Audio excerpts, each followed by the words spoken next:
नमस्कार दोस्तों, स्वागत है आपका बियॉन्ड एफडी पर। और आज हम आपके लिए लेकर आए हैं डेट म्यूचुअल फंड के बारे में जानकारी। आपको अपने पोर्टफोलियो में इक्विटी म्यूचुअल फंड के अलावा डेट म्यूचुअल फंड भी एक प्रपोर्शन में रखना चाहिए, आपकी एज और आपकी रिस्क प्रोफाइल की बेसिस पर अनफॉर्चुनेटली म्यूचुअल फंड डिस्ट्रीब्यूटर्स अपने इन्वेस्टर्स को डेट म्यूचुअल फंड के बारे में सजेस्ट नहीं करते हैं। इसका सबसे बड़ा रीजन ये है कि डेट म्यूचुअल फंड में बहुत कम ट्रेल कमीशन मिलता है as compare to equity fund, और शायद इसी वजह से बहुत सारे इन्वेस्टर्स डेट फंड्स की लिक्विडिटी और सेफ रिटर्न्स का फायदा नहीं उठा पाते हैं। एक और बात, unlike equity funds, debt funds के केस में मार्केट को टाइम करना भी पॉसिबल है, और अगर आप ड्यूरेशन एंड इंटरेस्ट रेट का कॉन्सेप्ट समझते हैं तो आप डेट फंड से बहुत अच्छे रिटर्न ले सकते हैं। और हम यह बात ऐसे ही नहीं कह रहे हैं, हम आपको एक रियल एग्जांपल से बताते हैं। 2014 से 2021 के पीरियड में यूटीआई गिल्ड फंड ने 11% एनुअल रिटर्न दिए। आप भी आश्चर्यचकित हो रहे होंगे कि जब इस पीरियड में गवर्नमेंट बॉन्ड्स के इंटरेस्ट रेट कभी भी 7-8% से ऊपर नहीं गए, तो 11% का रिटर्न उसी गवर्नमेंट बॉन्ड के फंड के ऊपर कैसे पॉसिबल है? ये पॉसिबल होता है दोस्तों इंटरेस्ट रेट और ड्यूरेशन के चलते, और इसी इंटरेस्ट रेट एंड ड्यूरेशन के इम्पैक्ट से आज के टाइम में लॉन्ग ड्यूरेशन वाले बॉन्ड फंड्स आपको बहुत लो या नेगेटिव रिटर्न्स दे सकते हैं। इसलिए इस वीडियो में हम आपको बताएंगे कि इंटरेस्ट रेट एंड ड्यूरेशन का कॉन्सेप्ट कैसे काम करता है, और आज के सिनेरियो में किस तरह के डेट फंड्स में निवेश करना आपके लिए सही रहेगा। तो चलिए सबसे पहले समझते हैं डेट फंड के बेसिक्स के बारे में, डेट फंड रिटर्न कैसे जनरेट करते हैं। तो डेट फंड बेसिकली आपके फिक्स डिपॉजिट जैसे ही इंस्ट्रूमेंट्स होते हैं, बॉन्ड्स, ट्रेजरी बिल्स, इन सब में इन्वेस्ट करते हैं, और इन इन्वेस्टमेंट के इंटरेस्ट से जनरेट होने वाली इनकम म्यूचुअल फंड की इनकम का पार्ट बनती है। डेट म्यूचुअल फंड्स के बारे में दूसरी समझने वाली बात यह है इनका क्लासिफिकेशन। सो डिपेंडिंग ऑन किस तरह के इंस्ट्रूमेंट्स में इन्वेस्ट करते हैं, इनकी इन्वेस्टमेंट स्ट्रेटजी क्या है, और इनके डिफरेंट इन्वेस्टमेंट्स के मैच्योरिटी पीरियड के आधार पर इनको ब्रॉडली 5-6 तरीके से क्लासिफाई किया जाता है, जैसे ultra short term fund, short term fund, medium term fund, long term fund, gilt funds which is basically government bond के fund, and fixed maturity plans. चलिए अब ये समझ लेते हैं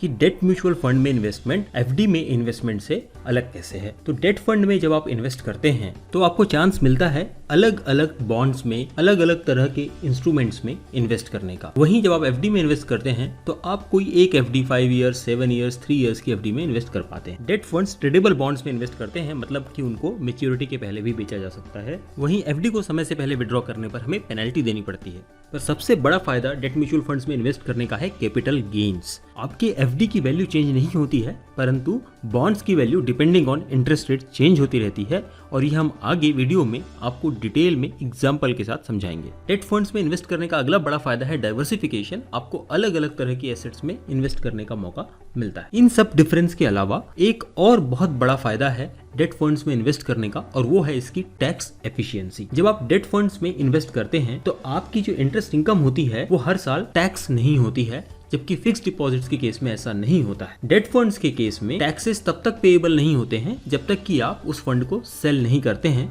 परंतु फिक्स डिपॉजिट के केस में आपको हर साल मिलने वाले इंटरेस्ट पे टैक्स देना पड़ता है, और इसकी वजह से हर साल की इंटरेस्ट इनकम को री इन्वेस्ट करके मिलने वाले रिटर्न से आप वंचित रह जाते हैं। सिर्फ इतना ही नहीं, अमाउंट ऑफ टैक्स पेड में भी डिफरेंस होता है। अगर आप डेट फंड्स को 3 साल बाद बेचते हैं तो जो कैपिटल गेन्स होते हैं उसके ऊपर आपको सिर्फ 15% टैक्स देना पड़ता है, जबकि एफडी के केस में आप अपनी इनकम टैक्स स्लैब के आधार पे टैक्स देते हैं। तो अगर आप 20% और 30% की स्लैब में आते हैं तो आपको डेट म्यूचुअल फंड के कंपैरिजन में ज्यादा टैक्स देना पड़ता है। बेसिक्स जान लेने के बाद दोस्तों अब वक्त है ये समझने का कि डेट म्यूचुअल फंड सेलेक्ट करते समय कौन से फैक्टर्स को ध्यान में रखना है। पहला फैक्टर है टाइम होराइजन, मतलब कितने लंबे वक्त के लिए आप डेट फंड में इन्वेस्ट करना चाहते हैं। तो आपको ऐसे फंड्स में इन्वेस्ट करना है जो आपके इन्वेस्टमेंट के टाइम पीरियड से मेल खाते हो। दूसरा इंपॉर्टेंट फैक्टर है दोस्तों इंटरेस्ट रेट की ट्रेजेक्टरी, मतलब गोइंग फॉरवर्ड इंटरेस्ट रेट बढ़ने वाले हैं या कम होने वाले हैं, और इसको हम आपको समझाते हैं डिटेल में इस एग्जांपल के साथ। मान लीजिए कि आप किसी 10 साल की एफडी में इन्वेस्ट करते हैं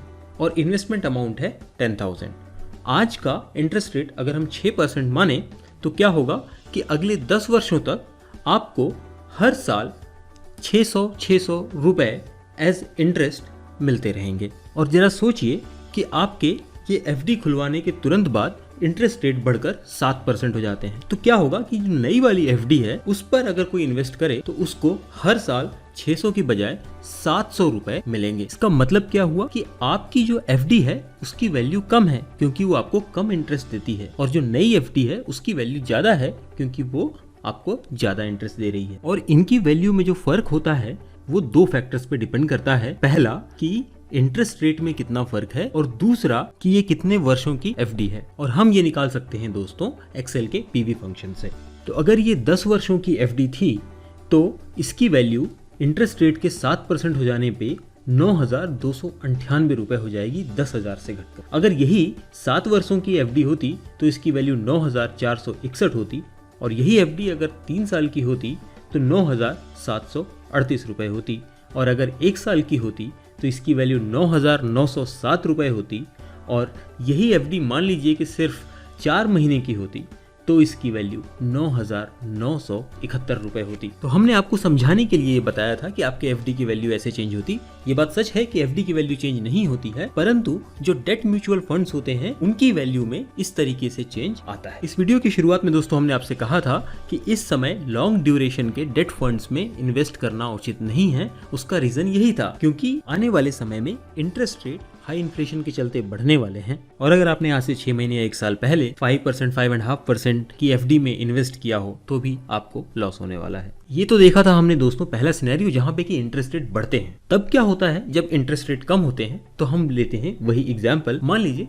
इंटरेस्ट रेट 6% से घटकर 4% हो जाते हैं। तो उस केस में क्या होगा कि आप जो भी नए इन्वेस्टमेंट करेंगे उसमें आपको 400 रुपए ही इंटरेस्ट के तौर पर मिलेंगे और इसलिए आपने जिस फंड में इन्वेस्ट किया था जिसपे आपको 600 रुपए मिल रहे थे उसकी वैल्यू बढ़ जाएगी। तो जैसे हमने ऊपर फॉर्मूला का यूज किया था, सिमिलरली अगर हम वैसे ही फॉर्मूला यूज करें और मान लें कि हमने जिस फंड में इन्वेस्ट किया है वो उसकी ड्यूरेशन 10 ईयर्स है, तो इस केस में उसकी वैल्यू 10,000 रुपए से बढ़कर 11,622 रुपए हो जाएगी और इसे हम कहते हैं कैपिटल गेन। लेकिन अगर वही फंड मान लीजिए कम ड्यूरेशन का हो से 7 ईयर्स, तो 7 ईयर्स केस में उसकी वैल्यू 11,200 रुपए होगी और यही फंड अगर 3 ईयर्स का हो तो उसकी वैल्यू बढ़कर 10,555 रुपए होगी। तो समझ आया ना दोस्तों डेट म्यूचुअल फंड के केस में इंटरेस्ट रेट और ड्यूरेशन का इंपॉर्टेंस। दोस्तों हम आशा करते हैं कि अब शायद आप समझ पाएंगे कि क्यों 2014 से 21 के पीरियड में गवर्नमेंट बॉन्ड फंड्स ने आपको 11% के रिटर्न दिए। 2013 में इन्फ्लेशन अपने हाई पर था और आरबीआई ने अनाउंस किया था कि ये इन्फ्लेशन रेट को टारगेट करेंगे। इसका मतलब सबको ये पता था कि इंटरेस्ट रेट गोइंग फॉरवर्ड कम होने वाले हैं और उस समय अगर आपने लॉन्ग ड्यूरेशन डेट फंड्स में इन्वेस्ट किया होता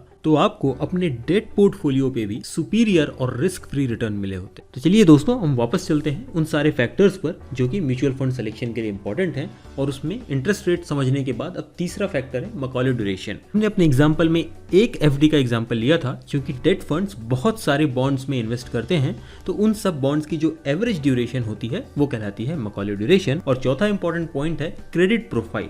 इस बात पर जरूर ध्यान दें कि जिन इंस्ट्रूमेंट्स में डेट फंड्स इन्वेस्ट कर रहे हैं उनकी क्रेडिट रेटिंग कैसी है। तो चलिए दोस्तों अभी तक जो हमने डिस्कशन किया उसको हम आपके रेडी रेफरेंस के लिए समराइज कर देते हैं। तो पहला पॉइंट है डेट म्यूचुअल फंड की चॉइस का, वो है इन्वेस्टमेंट पीरियड। तो अगर आपका investment period less than 1 year है तो आप liquid funds, ultra short duration, low duration या मनी मार्केट फंड्स में अपने रिस्क प्रोफाइल के हिसाब से इन्वेस्ट कर सकते हैं। पर अगर आपका इन्वेस्टमेंट होराइजन 1 to 3 ईयर्स है तो short duration funds, 3 to 4 years है तो मीडियम ड्यूरेशन फंड्स और 4 to 7 ईयर्स है तो medium to long duration funds और अगर मोर देन 7 ईयर्स है तो लॉन्ग ड्यूरेशन फंड्स में इन्वेस्ट कर सकते हैं। पर डेट म्यूचुअल फंड में इन्वेस्टमेंट के लिए इन्वेस्टमेंट होराइजन ओनली फैक्टर नहीं है, दूसरा इंपॉर्टेंट फैक्टर है इंटरेस्ट रेट सिनेरियो। और अगर फ्यूचर में इंटरेस्ट रेट बढ़ने वाले हैं तो उन फंड्स में इन्वेस्ट कीजिए जिनका मैकॉले ड्यूरेशन लोअर है और अगर इंटरेस्ट रेट फ्यूचर में कम होने वाले हैं उन फंड्स में इन्वेस्ट कीजिए जिनका मैकॉले ड्यूरेशन हाई है। और तीसरा इंपॉर्टेंट फैक्टर है दोस्तों क्रेडिट रिस्क प्रोफाइल। तो आप अपनी रिस्क टेकिंग एबिलिटीज के हिसाब से क्रेडिट रिस्क प्रोफाइल चूज कीजिए और उसी तरह का फंड सेलेक्ट कीजिए। तो अगर आपका वेरी लो रिस्क प्रोफाइल है तो आप गवर्नमेंट के डेट फंड्स में इन्वेस्ट कर सकते हैं जो कि कहलाते हैं गिल्ड फंड्स। दूसरा, अगर आप लो रिस्क और थोड़ा सा ज़्यादा रिटर्न लेना चाहते हैं तो बैंकिंग एंड पीएसयू फंड्स। और अगर आप हाई रिस्क लेना चाहते हैं तब आते हैं कॉर्पोरेट बॉन्ड फंड और वेरी हाई रिस्क के लिए क्रेडिट रिस्क फंड्स जो कि एडवाइजेबल नहीं है।